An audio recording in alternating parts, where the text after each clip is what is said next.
Usifanye makosa haya. Kupata AVN namba ni rahisi sana endapo kama ukatazama video hii mwanzo hadi mwisho. Hatua ya kwanza, njoo kwenye Google katika simu yako, sehemu hii ya kusearch, wewe andika AVN. Andika AVN application. Baada ya kuandika AVN application, utakuja mfumo wa Activate or Award Verification Number ambao ni mfumo wa AVN. Utafungua mfumo huu hapo. Utabonyeza katika linki hiyo ili iweze kufunguka katika mfumo huu wa Award Verification Number wa Activate.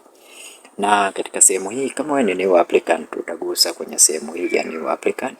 Bonyeza katika sehemu ya new applicant ili uweze kucreate account yako. Utaselect country of award ambao ni Tanzania, na baada ya hapo ingiza namba yako ya mtihani wa form 4. Hii hapa ni form 4 index number, utaingiza hapa. Baada ya pale weka email address, ingiza mobile number, bonyeza send verification code. Utatumia verification code katika email au muda mwingine pia katika namba za simu. Utaingiza zile code na baada ya hapo utakuwa umecreate account yako. Ukishakamilisha ku create account, ibonyeza katika sehemu hii ya login tena. Ukishakuja kwenye login, utaingiza sasa namba yako ya form 4 uliyoitumia na password zako ulizotumia, then utabonyeza neno login.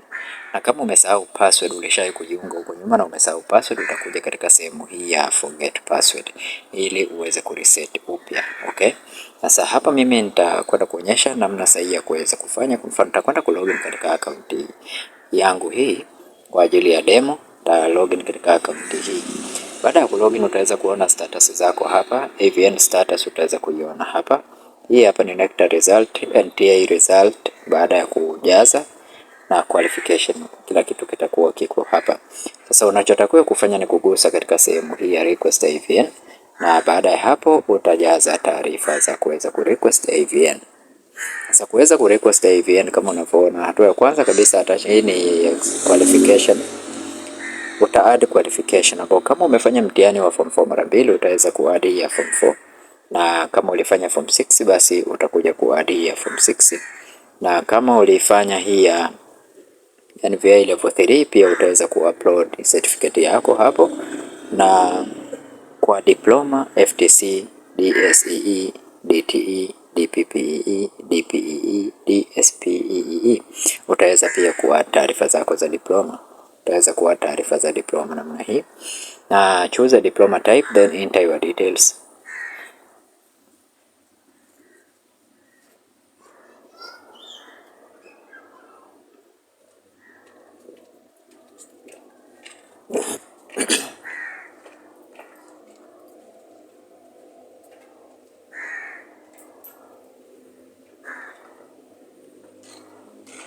Utachagua aina ya diploma yako hapa, select diploma type, utachagua kama ni ordinary diploma, diploma in secondary education, utachagua aina ya diploma ambayo wewe mwenyewe umeweza kusoma. Baada ya kuchagua aina ya diploma, basi moja kwa moja mfano ni MTA, utagusa hapo, then utaingiza registration number. Utaingiza registration number yako ya diploma katika cheti chako, utaziingiza hapa. Baada ya hapo utaselectia, na kama ulifanya kuanzia au ulimaliza diploma yako kuanzia 2012, 2014, 13, 10, utaselect hapa kwenye below 2015 utaselect hapo, na baada ya hapo utasave diploma, then wait for review. Ikishakuwa certified basi utaweza kupata AVN namba yako kiurahisi tu kwa kufuata hatua hizo ambazo nimekuonyesha.